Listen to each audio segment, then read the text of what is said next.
Hello and good morning to our listeners from around the world. This is Brian Wesley Johnson, and this is This Morning with Soulivity. I'm so glad that you're here with us because we have a lot of important things to talk about today. We hope that you are starting your work week, with a smile on your face and you're ready to get at it.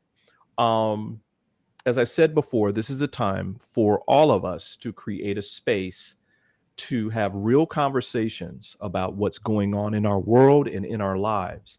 And today I'm joined by a very special guest, TV host, and collaborators here on Soulivity.com, Sheila Applegate and Teresa Greco. Good morning, ladies. Good morning. Good morning, everyone. I love that. I love that. I love that. I want to remind everybody before we begin that we want your questions, we want your comments, we want you to just post them in the chat, either on Facebook or YouTube, or you can post comments on our other social media platforms as well. We want this to be an interactive conversation and an empowering one as well. We're going to be talking about sometimes some difficult topics, also fun topics at times, but always real conversations that will empower you throughout your day. So, um, we've got a topic that we kind of talked about over the weekend that we wanted to kind of tackle over the first, segment, half hour of our show today. And it's something that you might have read about or seen on cable news this past week. And it's on the advanced placement course focused on African American studies in Florida. Florida Governor Ron DeSantis rejected the proposed course, mainly because according to a report that was released on Friday, that it included topics like the movement for Black lives, Black feminism, and reparations. So I'm going to give you some background and some information on this, and then we'll dive right into our discussion today. Now, the report, which was a one-page document prepared by the Florida Department of Education, questioned the inclusion of certain Black authors and historians whose writings touch on critical race theory and Black communism. For example, the state objected to the inclusion of writing by Robin D.G. Kelly, a professor of American history at UCLA, who warned, and I quote, warns that simply establishing safe spaces and renaming campus buildings does nothing to overthrow capitalism, unquote, according to the document. Now, the state also said that the course framework for the study of reparations, now this is the argument to compensate Black Americans for slavery and other historical atrocities and oppressive acts, includes no critical perspective or balancing option in this lesson. Now, that was part of the course itself. Now, let me give you some quick facts. I know this is a lot, but I want to make sure that we frame all this before we get into, our talk today. Now, the course, which was the first of its kind, was introduced in the fall as a pilot in about 60 schools and will be offered nationwide starting in the 2024-25 school year. It was developed over the last decade and was intended to be a multidisciplinary study of the African American diaspora that includes literature, the arts, science, politics, and geography. Now, this not only would dive into the history of the African content, but also covered uplifting topics such as African American music and the significance of Marvel's Black Panther movie. It looks back at more than 400 years of contributions to the United States by people of African descent, going as far back as 1513, when Juan Gerardo became the first African in North America while on a Spanish expedition on what's now Florida. Now, one important thing is more than 200 institutions have already committed to supporting the AP African American Studies course offered by College Board. Lastly, In a Washington Post editorial, Professor Jonathan Zimmerman says, according to a CBS investigation this year, which was 2020, 7 states do not mention slavery in their state history standards. And he says, should we be surprised then that 44% of high school students in a recent survey did not know that slavery was legal in all of the colonies before the American Revolution? Or that only 8% of students can identify slavery as the cause of the Civil War? So, with that, let's go ahead and dive down into this. I know, Sheila, this was kind of close to your heart. I mean, you recommended this, and I was so happy that you did. Um, what are your thoughts right now? I mean, what was on your mind when you heard about what was happening in Florida? You know, it's always, these things always come with so many layers of thoughts for me, and probably others too, because we look at it for so many different perspectives. My first reaction was just irritation or rage, I guess, frustration that this, this trend that seems to be at least getting a lot of attention. I don't really believe that it's what the masses want, but the majority of people want. But this trend, which has been our history, like we have as a country suppressed in history and taught this myth for so long, not just of slavery, but of the genocide of indigenous people and in so many different aspects of humanity that has been suppressed and then told a different story. And I've always had this thought of like the world or the United States will it's always about Nazi and Germany. That was always what we were taught and how we were the good people and never let that happen again, instead of looking at what was actually happening here. It always felt like that was a distraction to me. Right. So I feel like it's really important to teach the truth. And this seems like great curriculum, and it's frustrating that there's this pushback against it. Yeah. And Teresa, I remember when we introduced this to you, you had some strong feelings about it as well. What are your thoughts right now? Well, what came to mind for me was it's ignorance Yeah. again, right? That unless we get educated and informed about the facts, about the truth, about the material, then we can make informed decisions. But I feel like when things like this happen, there is still a layer of ignorance that's out there, because when you hear the information and you get familiar with the facts, that it's like it's undeniable. Then it's like, of course people Yeah. would need to know about this. But when there is bias out there, when there is ignorance out there, then it just continues to perpetuate itself. So and I'm Canadian, so I'm Mm-hmm. not Mm-hmm. and so familiar with what happens, but I know that each of your states are so different, right? So Yeah. why don't you maybe share a little bit about, I know some information about Florida Mm-hmm. with what Mm-hmm. we hear up here, and some of the politics around there that we heard that went on, over the pandemic. And so I don't know. I feel like is it not representative of what Florida's kind of about? I don't know. Well, You tell me. well, yeah. Well, I think here's a couple of thoughts that I have on that.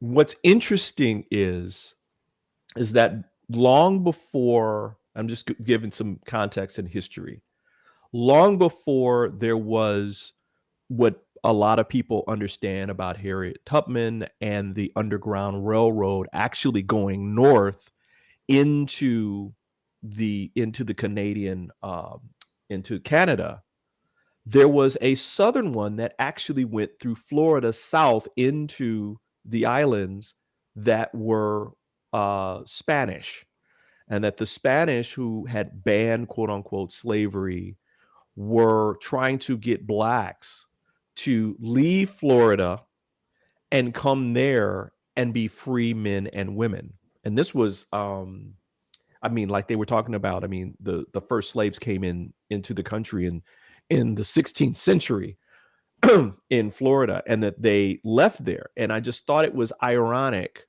that here's a state that's banning history being told about something that is paramount for people to know about that state.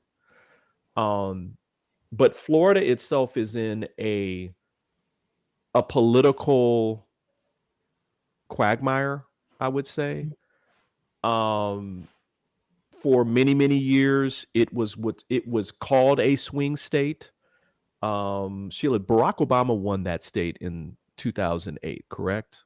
Did he? I trust you. I don't know. Yeah, I think he did. But I do know that it's a mixed state. Yeah, it's a very mixed state. Yeah. African Americans make up, I think, about 13%. I mean, they make up a strong portion as a minority there, along with, of course, the Latino population, or I should say Latinx population that's there, and that there's rich history.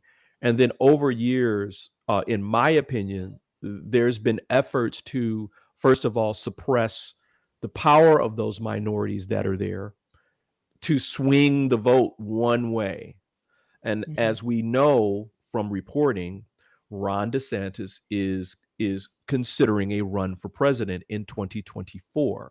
And he has made a pitch to the very hard right for the nomination from the GOP.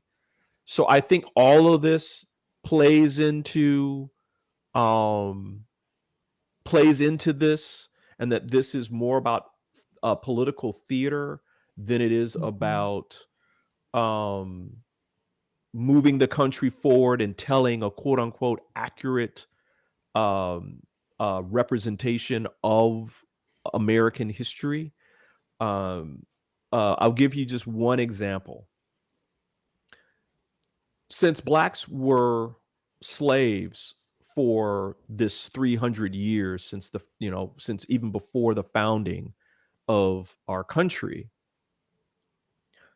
anything that blacks did in response to that, trying to get free, was radical.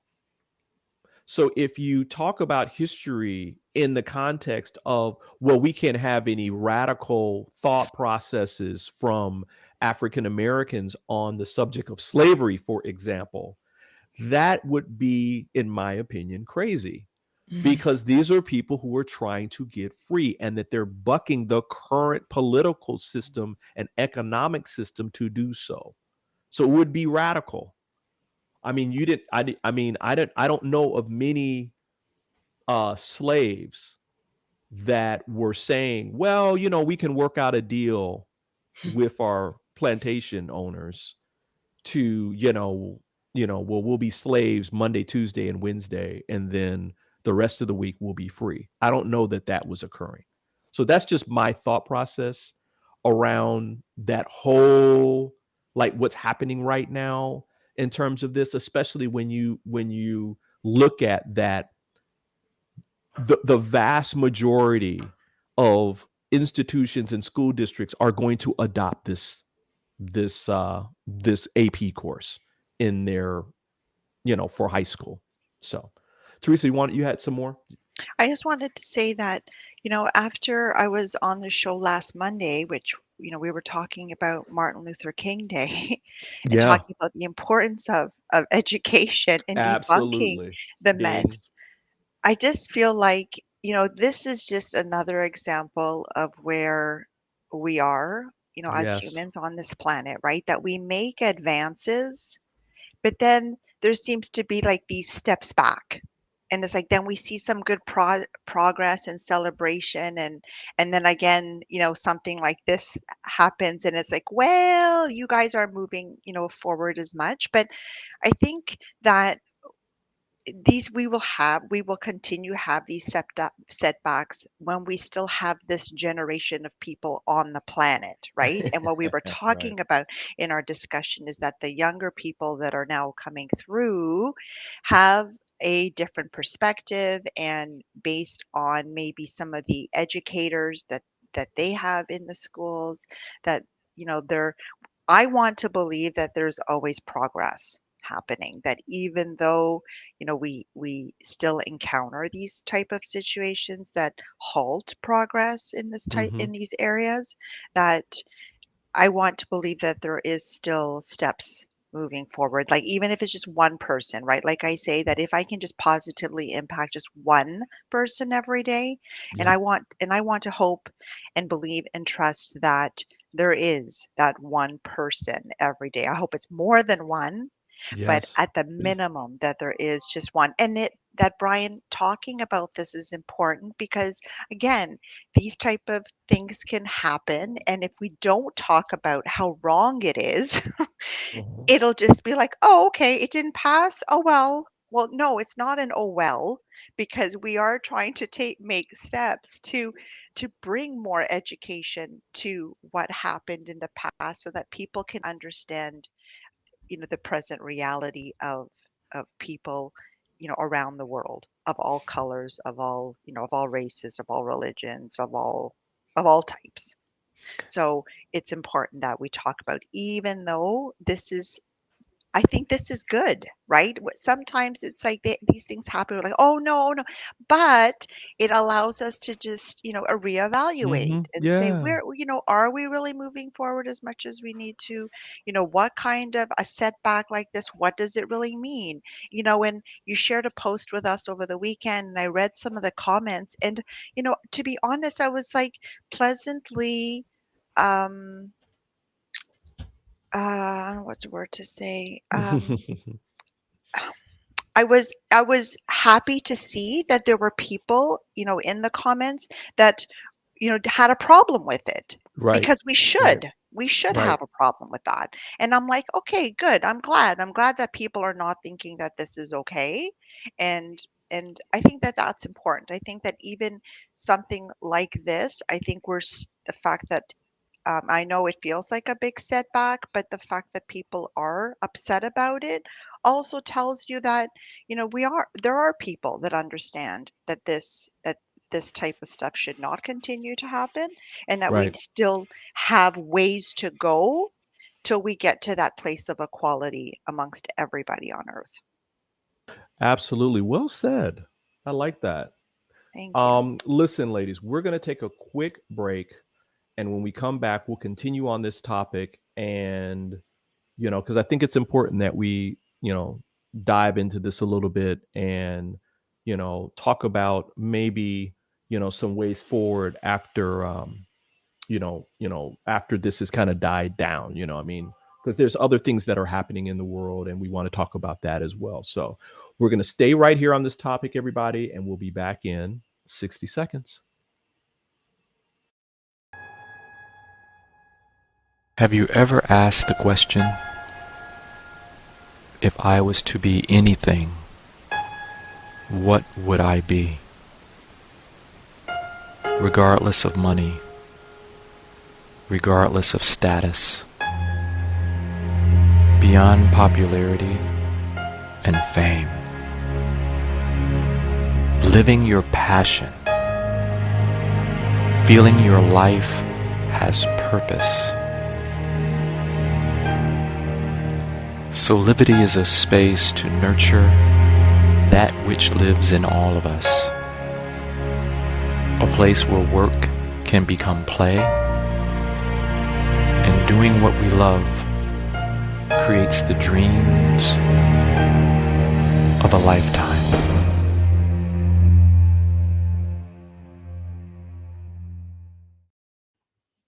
And hello and welcome back to This Morning with Soulivity. I'm joined by my very special co-host and collaborator Sheila Applegate and Teresa Greco, and my name is Brian Wesley Johnson. Want to remind everybody we've got some special shows coming up this week.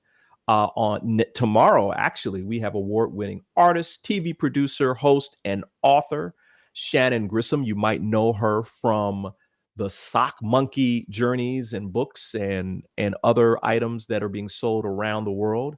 And also the founder of womenworking.com, author Helene Lerner. She's going to be talking about her new book, Time for Me. We're also going to be doing giveaways this week as well of her books, so stay tuned. There's still time to become a winner.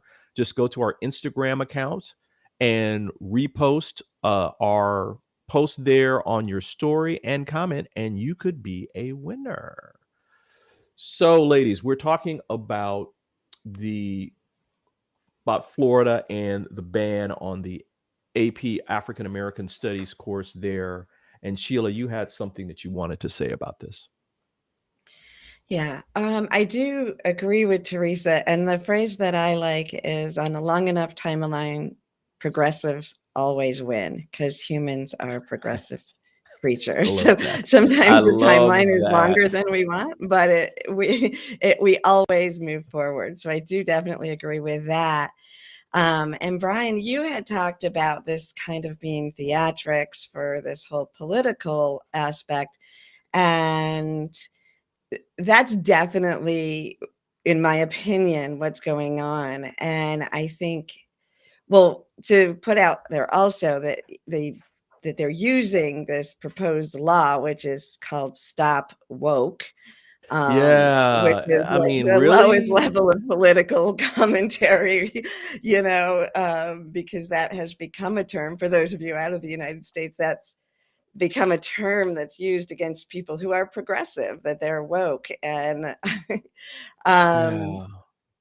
and the idea, and this, I think, Brian, this and Teresa, this is one of the things that really hit me in the heart, is that the concept is that they don't want to teach anything that would create people to experience guilt about the way the people who look like them in the past, what their actions were, that would carry mental health issues and guilt for people now, which is, to me, such a ridiculous statement. And I do understand the concept that, self-hatred or whatever is in people, but it's like, when I think it's okay to feel a responsibility from our ancestors, and we didn't take part in that, but we happen to be in this body right now. And because we're in this body, we do benefit from systemic change. And because of that, and the history that we are a part of as part of this country, we have a responsibility. And that's not a bad thing. No, it's not. It really isn't, Sheila. I think I mean,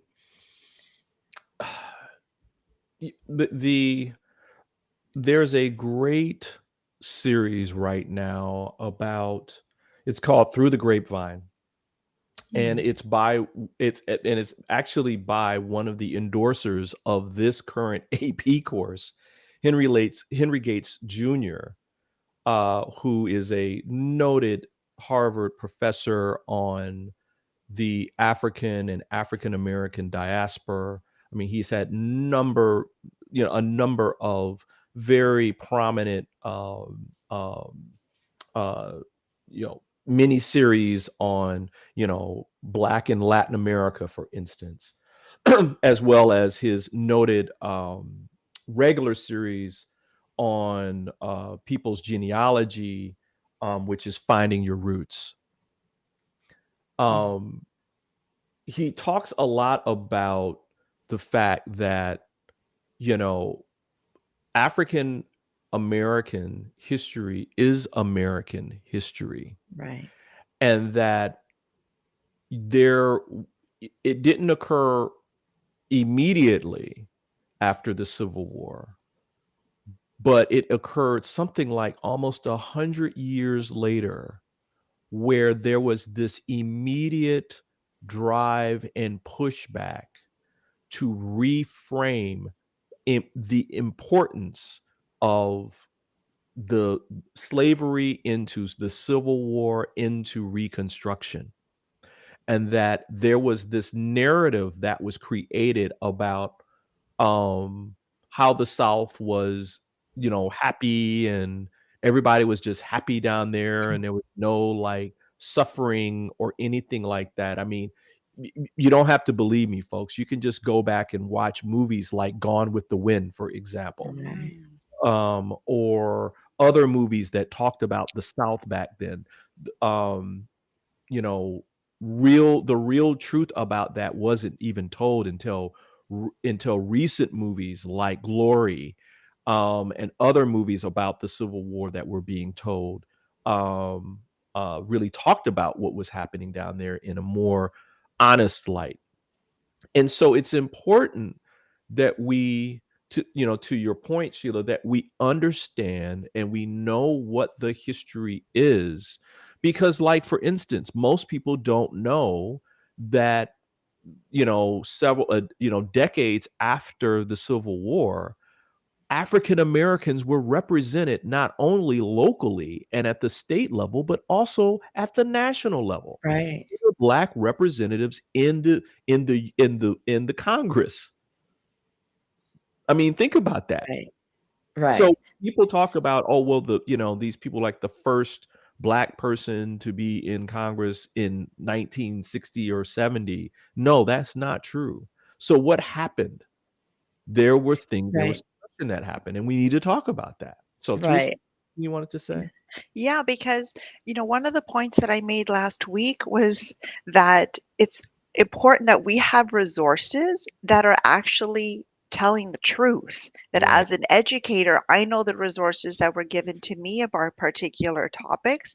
And now that the truth is coming to light, it's upsetting because I'm Mhm. really that's the material that you gave me, that it was, so biased and not reflective of the truth around that material. And that one of the things, we were talking about that, where I think it was Tammy that said, just go back and, and look at history and do some research. And it's like, yeah, absolutely we should. But we should also be able to have access to information that's telling the truth. And that's Right. why this is upsetting, because this material has been created like for the now. And it's not this outdated, bias, as you said, as we see on TV and in the movies, which makes it look like, and to say that, even, I mean, there is, and what I loved about what you said is that this material is focusing, on the truth, but like on the not so nice parts as well as the nice parts, right? Mhm. That when I Mhm. went to Nashville and I went to the Museum of Music, oh my God, that museum was like filled of all of like the country music that went back to folk music, which was all based, in African American musical tradition.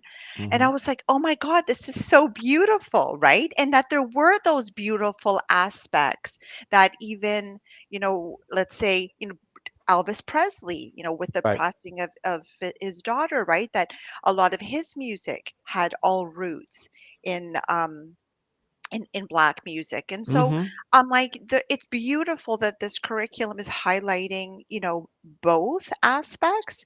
And and that's why it's upsetting to me, because in particular that I feel like I love the fact that these resources are coming out that is on the latest research. And this is the type of material that people need to have access to, because the stuff that we do that's based from a long time ago is biased and inaccurate. I Wow. agree with you, Teresa. And the thing that is so positive to me about this is that the children of today have the internet. They have an ability Yes. to learn, and it is there. And the television and the movies that is available now that does tell the truth, and more and more putting the truth mixed in as even a sub storyline into mainstream television for young people. It's there, it's available. And so when these things come up, as disgusting as it may feel to me that we're having these conversations, the theatrics do benefit the people progressing, because some people say, no, all attention is good attention, or all, when you're, Right, wanting, right. I forgot Mhm. that phrase, but yeah. There's no Uh, such thing as bad publicity. It's just Yes, that, publicity. right? So Yeah, this is yeah. publicity. And what is going to get a teenager to search something out more than some very weird, I want to just use bad words right now, but something so ridiculous being said, and even the ridiculousness of the law woke, like what, it's invoking people to learn. And that's where the positive spin is for me, Yeah. because the access is there to learn. And yes, there's going to be an undertow of people that just fall into this belief system, but I believe even more will be motivated to learn. To that point, I want, as always, with this morning, we may talk about things that are hard to discuss and hard to talk about because they can be both politically charged, emotionally charged. But we always want to make sure that we leave our audience with some empowerment. And so, as we were talking about this, I'm glad, Sheila, you talked about learning something, passing on some education, or learning yourself even as an adult, because there's things, I mean, yes, I'm an African American, but I don't know everything about African American history. And I still read, I still learn. And so I just wanted to go through a couple of things that the Connections Academy by Pearson talks about, how teachers specifically, but even parents or adults, can learn about Black history and culture here in America. And so these are just some of the things that kind of stood out to me. One is, of course, read a book about the African American experience, history, and culture. Black History Month is next month in February, coming up in a few days, and we'll be talking about some important aspects of that with some people.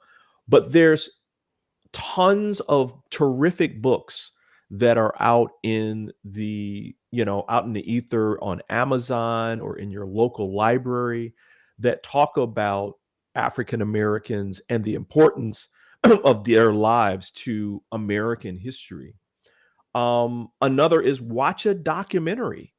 There's tons of documentaries, specifically like on PBS, that offer exploration into Black history and culture. I mean, you can relive iconic moments like the 1963 March on Washington, or you can join the Freedom Riders on their journey through Jim Crow South. Most of this stuff is available for both middle and high school students. So that's a great way to learn. You can virtually visit the National Museum of African American History and Culture. Ladies, did you know that? I did not know that. Yeah, so you can virtually go. It's here. It's part of the Smithsonian Institute.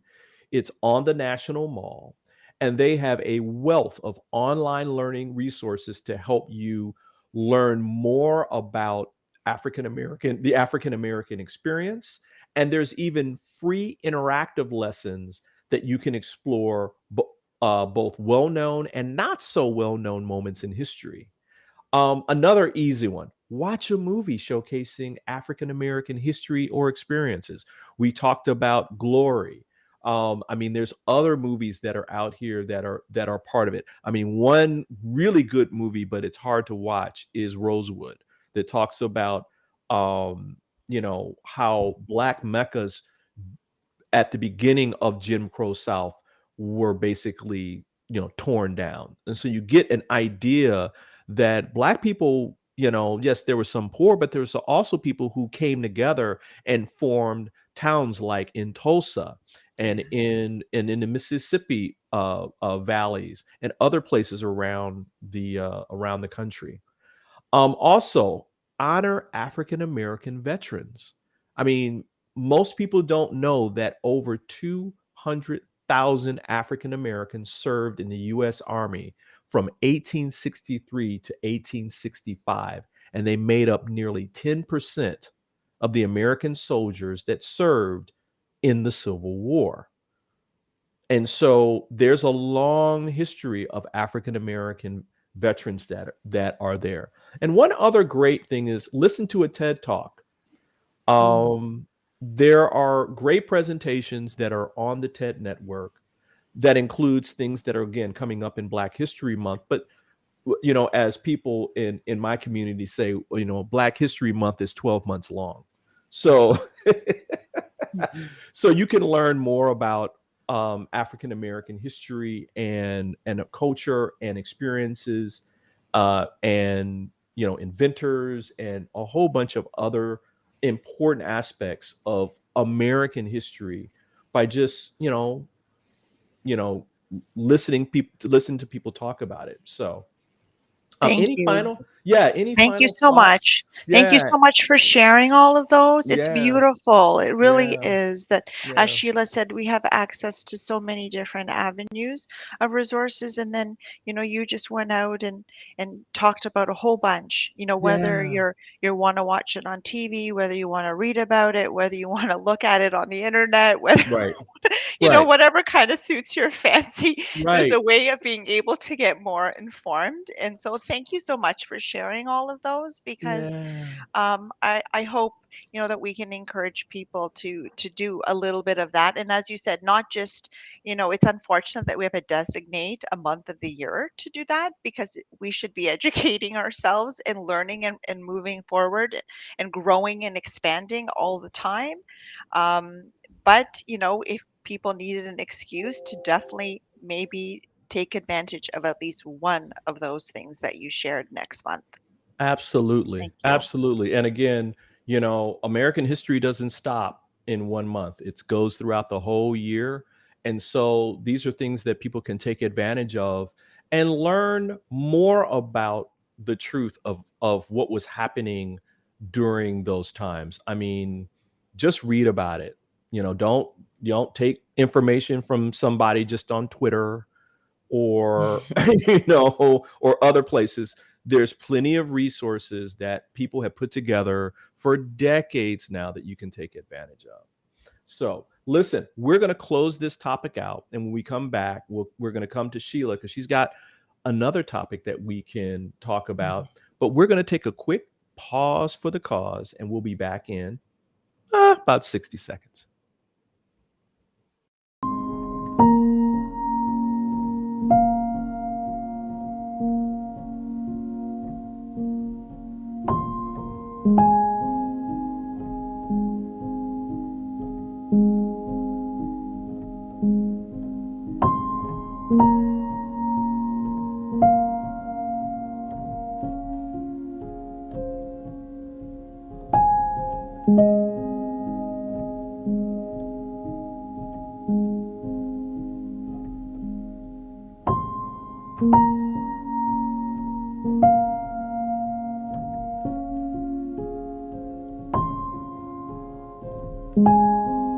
You can find all the Satonic products at our Go shop on Soulivity at go.soulivity.com now.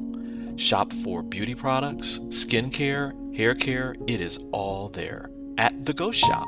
Go shop Soulivity. And welcome back to This Morning with Soulivity. My name is Brian Wesley Johnson, and I'm joined by some beautiful ladies or beautiful souls, Sheila Applegate and Teresa Greco. Hello, ladies. Hey there. I'm so glad you guys are here. Sheila, you had a great topic that you wanted to share with our audience today. I do. I was all excited to talk about the Lunar New Year. And of course, now we have a layered conversation, deeper than I had expected. But let's start with the fact that over this weekend, it's the celebration of the Lunar New Year, which is what most Asian communities celebrate as their new year. I happen to love that because it cycles on the moon and not Yeah. on some man-made calendar of when we should celebrate a new year. But although I guess it is convenient to know that we always start with January 1st. But as far as the cycles, I do think that we have energy cycles that go in accordance with our rotation and with the moon moon cycles. So one of the cool things about this is that the moon is actually over the weekend it was a new moon, which means we couldn't see it, but it's the closest new moon that there has been in hundreds of years. And Wow. the next one that will be this close will be in 2368. What? So, yeah, like Say that's that it. That's again? our next one. So with that, see, Wow. I'm not huge on all of astrology and everything as far as like I feel when things are, affecting possibly, but I don't have a lot of information on it. But the lunar cycle and where the moon is makes a lot of sense to me because we know that the moon regulates the cycles of the ocean of water. So that's what creates the tides and the movement. So we know the energetic or magnetic effect it has on water. And like we said last week in one of our shows, what we are made up of primarily water. So there's going to be this huge high tide, or there was this huge high tide as the moon got so close. And we think about what that brings up inside of us, the movement. And so also knowing that, I also had the experience as a social worker for so many years of realizing, and I think people in law enforcement and hospitals also have found this, like the moon makes a difference. Things happen at the full moon, things happen at different points in the cycle. So we behave differently with the intensity of the moon. And that's all exciting. And we could talk, we're moving into the year of the rabbit, which is also exciting. And then of course we have another piece of news to add to that, but I'll let you guys talk now. Sheila, I was thinking about when you were talking about this. I remember, and I love National Geographic. Oh my God. I'm such a nerd, but I love it. There was these scientists, and I can't remember it's a specific title, but basically these scientists go into mountains and they put microphones deep in the crevices of the mountains to listen to the sounds that are there. Well, guess what they found out? That not only did the moon affect the oceans, but they affected the mountains as well. Nice. Of course. And that they right? affect all the buildings. And so places like most people don't realize that in places like New York City, and other major cities around the globe, when the moon passes over, the city actually rises and falls. And it can rise as much. I think they said it was something crazy, something like 6 inches or something like that, but it rises up. But you don't feel it. You just kind of like walking because it's so slow. But I thought that was like, it's important for us to realize that these astral bodies that are out in space, specifically that are close to us, like that are that have gravity, like the moon, affect everything that we do. And so, I'm glad that these concepts are coming, to the forefront more and more and more, and that it's being studied more and more and more. Because I thought that was fascinating, that the mountains have this song that happens every night, and that it's measurable. And so I was just thinking about that. Okay, the nerdy part of me was like, oh, that National Geographic special talking about the moon, But that stuff is so cool, and to put the pieces together and say, these ideas we have are based in science. Absolutely. Teresa, what are you thinking about all this? I know you love this stuff too. Yeah, me too. And because everything is energy.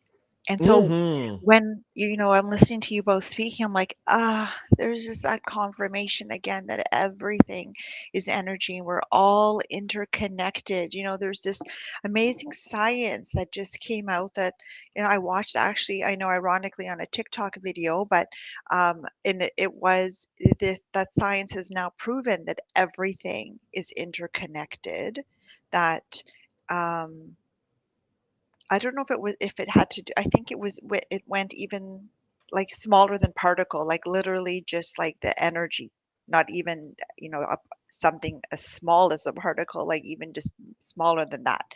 And that everything is interconnected. So it makes so much sense that whatever the moon is doing, that it's having an impact on everything else.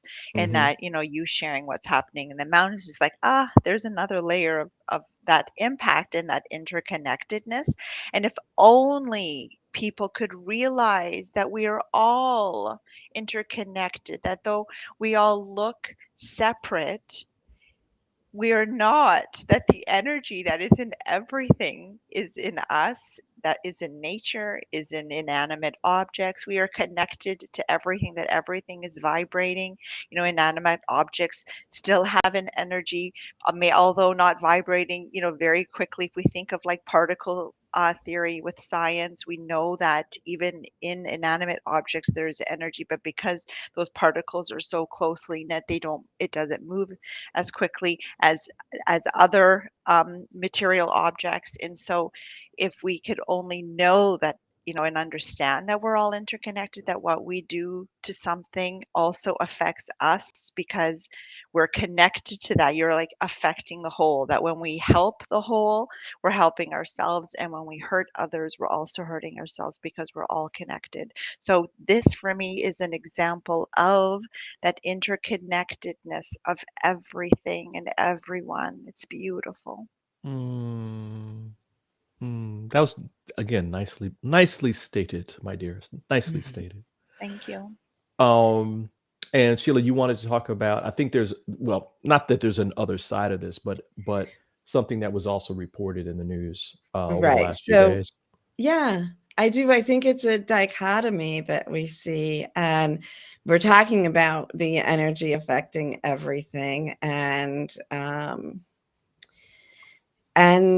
we had what happened on Saturday night while people were celebrating Yeah. Yeah. New Year's Eve in, what was the city? Yeah, Monterey, it's Monterey Park, Monterey California. Park. Yeah. And just so everybody knows where that, it's part of Los Angeles County. It's just east of East LA. So it's a suburb of, or a neighborhood of Los Angeles that is that has a lot of Asian Americans that live there. And so I mean, first and foremost, before we go into, just for all of us, we want to send our prayers, support, and condolences to the families of the ones that had transitioned that day. And we also want to send our love and Mhm. support and prayers to the remaining wounded that are still in hospital. And we wish them a speedy and healthy recovery. And so, Sheila, yeah, I mean, so you had this celebration, but this also happened during the same period. What were your thoughts about, I mean, that dichotomy? Well, let's say what happened, that there was a shooting, Yeah, right? A mass yeah, there was shooting. a shooting. Um, and I believe 5 people were killed and there's still some No, wounded. 10. 10, Sorry, I read 10. 10 People have been people. 10. killed now? Okay, sorry. Yeah, Yeah, Yeah. yeah. 10 and 10 Yeah. injured. I was just looking it up. Yeah. Well, if we want to be specific now, it was 10 people that were killed by a shooter who also committed suicide. Mhm. And Right. so So there there's was some 11 wounded. total deaths Mhm. from the incident itself. And it's heartbreaking. Um, Especially during that type of celebration. And Right. apparently, I guess the shooter was also Asian. as well, Asian Mhm. American. Um, And 72 years old, I believe, right? yeah, Mm. yeah, Yeah. yeah. I mean, they do. There's no motive right now around it. Um, that they can that Right. I think they're investigating it and that kind of thing. Um, but it's just interesting. Um, I struggle sometimes when these things happen, and I know I know there's a higher meaning in all this, but sometimes it's hard to figure out. Mhm. Yeah. And maybe we're not supposed to figure it out. I And I don't know. think we want to put things into a box. I mean, one article I read said it was domestic violence. And then my brain can say, okay, so we know that people who commit domestic violence are more likely to become mass shooters. And can we do something there?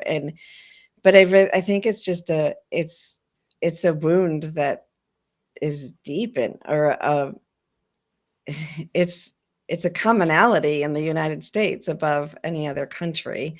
And so not getting into what the solution is, but Right. can we just all agree to begin with, we don't need to live like this. This Yeah. doesn't have to be normal. Right. I mean, Teresa, you're our neighbor. You're in our neighboring country to the north, and I do not hear about mass, incidents like this No, they're happening. not. Yeah, they're not as common as, but I mean, you guys have way more people than us. So, True. population wise, so that makes sense. So, yeah, luckily it's not as common. Um, but it's, and I think when we were kind of talking about what we wanted to discuss on this morning's show, I said that I tend not to watch a lot of news Right. because Right. for me it's upsetting. And yes, this is a morning show too, so we want to be able to talk about some of the current events, but then talking also about how do we navigate the things that are happening on earth that aren't pleasant and aren't reflective of our true nature, which is love, peace, and happiness. That's who we really are. So when these things happen, we know that some people on the planet are very far from their essential self, Yeah. very far from home.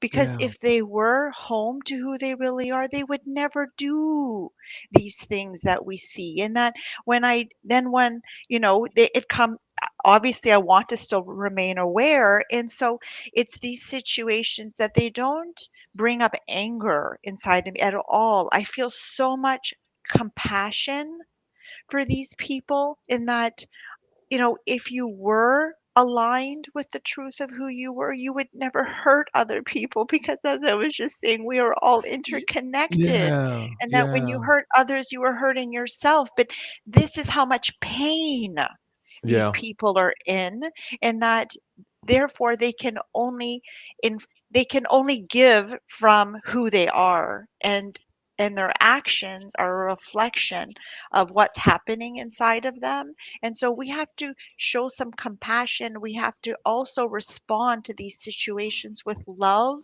And that, yes, of course, this is hard to do, but our essential self is love, Right. peace, and happiness. And so, how can we continue to stay us that are connected to that? It's ever more important that we continue to share our light and love with others, especially when in these times of need, and to understand that unfortunately the consciousness of the planet, this is what it still means to be human, that these things are happening on earth, and that those of us that are connected to our light, that we need to not let these things I look at it with this analogy of my light and my body and everything is a vessel of that light, and if I allow these things to puncture the vessel, then the light is going to come out of these holes and leave less light inside of the vessel. And so I have to Yeah. ensure that I am not allowing these things to puncture, in that I stay connected to that, and so that I always have from a full vessel in order to continue to share the light and love, because we You, know that ultimately the love and the light wins out. Teresa, I want to thank you for that because through you talking about the truth of who we are, right? I mean, the three of us have the very similar philosophy that, we're spiritual beings living a human experience. And as I was thinking about this, I was thinking about the what happened like last night when they were doing the report. People had come together to love on each other and support each other. And that in of itself is our true nature. Hmm. And that was a reflection of it.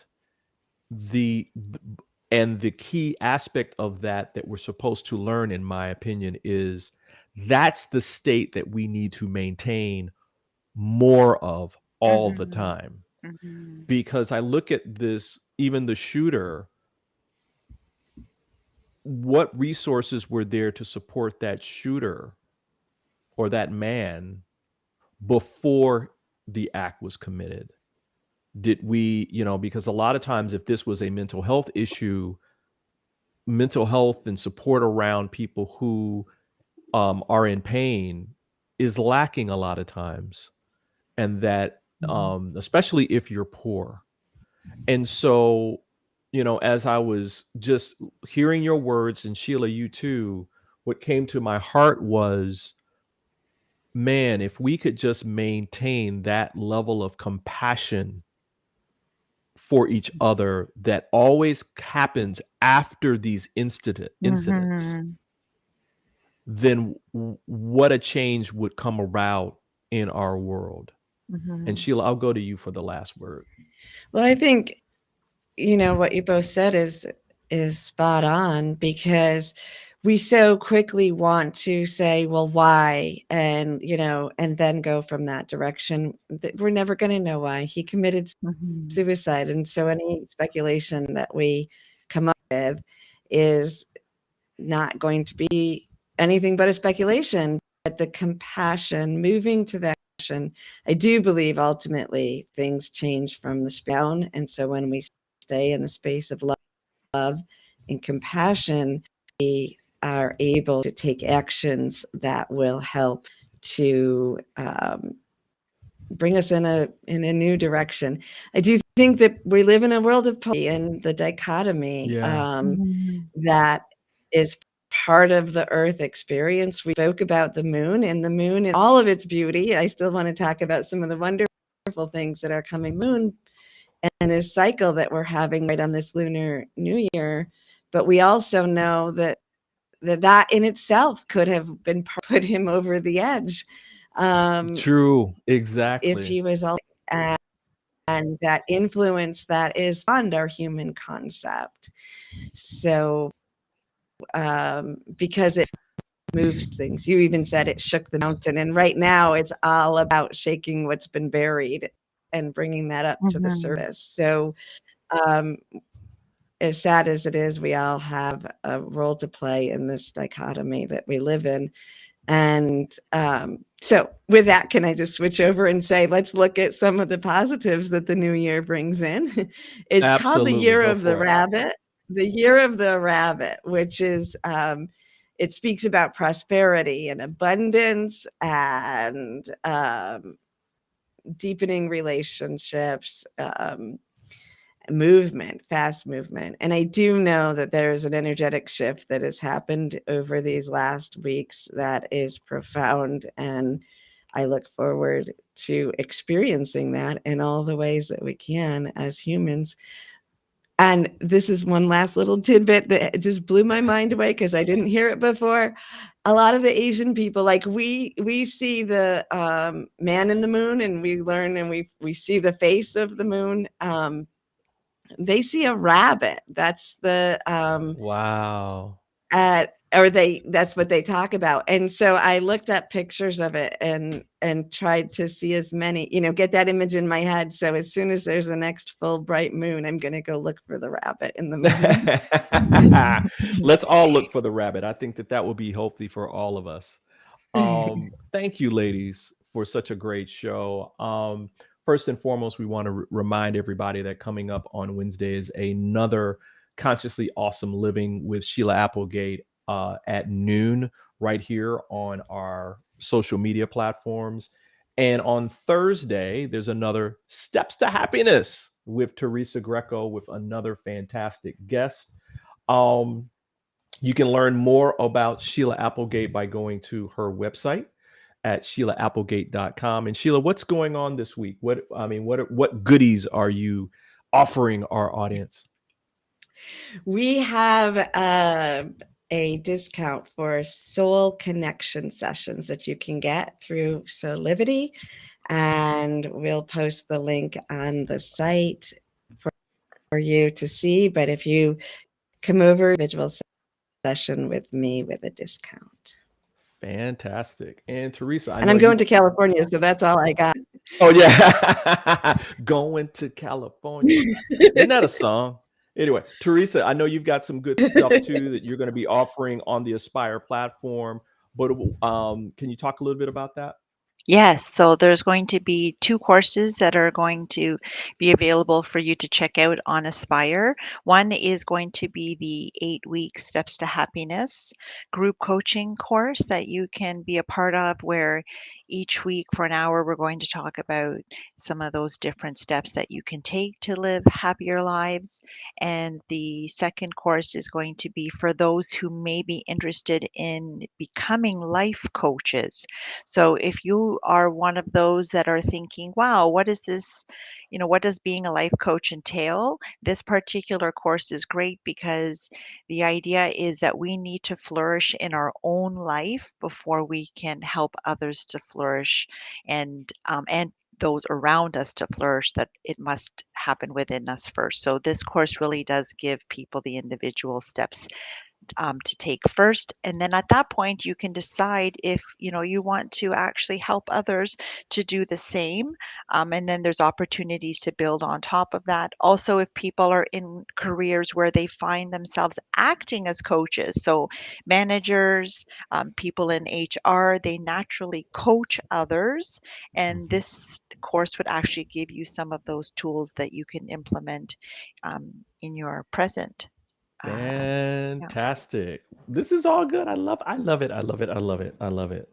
Listen, we're a little bit over time, but I just want to say, on behalf of all of us, I want to say thank you for joining us for another episode of This Morning with Soulivity. We hope that you come back and join us every weekday at 8 a.m. Eastern, or listen to the rebroadcast at 11 a.m. Eastern for all of you on the West Coast. And until next time, keep on having those real conversations with passion and purpose, and create a life full of high quality living today. We'll see you next time, everybody. Bye. See you. Have a great day.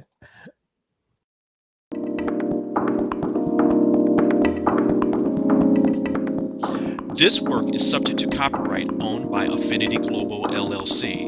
Any reproduction or republication of all or part of this is expressly prohibited unless Affinity Global LLC has explicitly granted its prior written consent. All other rights reserved.